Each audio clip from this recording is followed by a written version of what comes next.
Us now live. Good to speak to you, Kilic. So why does US view this as a security threat of Turkey's purchase of S-400s? Well, it has been a long debate, but it is not only security concern. I think there are three different dimensions of this issue. There's a legal dimension that came with the CATSA, the resolution that was introduced in 2017 and turned into a bill. And it is mostly a domestic issue between the Congress and the executive body here. And as you may recall, CATSA was kind of, was not welcomed by the president. And even the president's communication director threatened to veto the resolution. And they put a lot of, actually, opposition for this bill.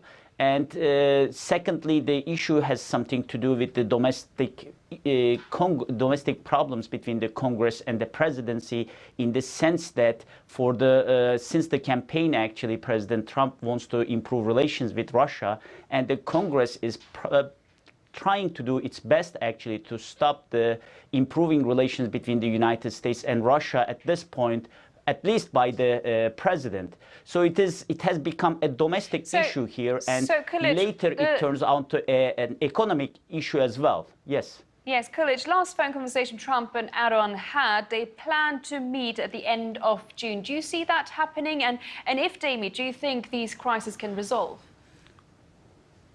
Well, in both readouts, actually, from Washington and Ankara, both presidential offices said they will meet in G20 in Osaka, actually, in the sidelines, of course, and to discuss the issues pertaining to bilateral relations. And it is about S-400, it is about the safe zone, it's about the F-35. So they have a lot of things, actually, on their plate, and the meeting will be an interesting one. And considering the state of relations right now, it will be one of the most critical summits, actually, between two leaders. And if the US ends Turkey's role in the F-35 fighter program, what do you think it will mean for Turkey? Well, there is a challenge here. It is not easy to kick out a country from the F-35 program, considering the state of program that was stated by the Secretary of Defense a couple of weeks ago, and considering the supply chain issues in F-35.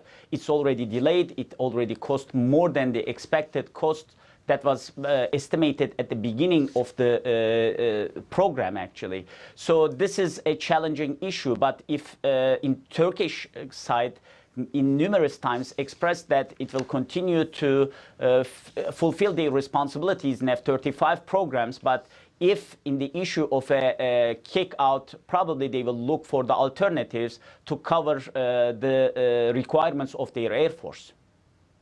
Well, we do have to wrap it up here, but thank you very much for that insight, Kilic Kanat.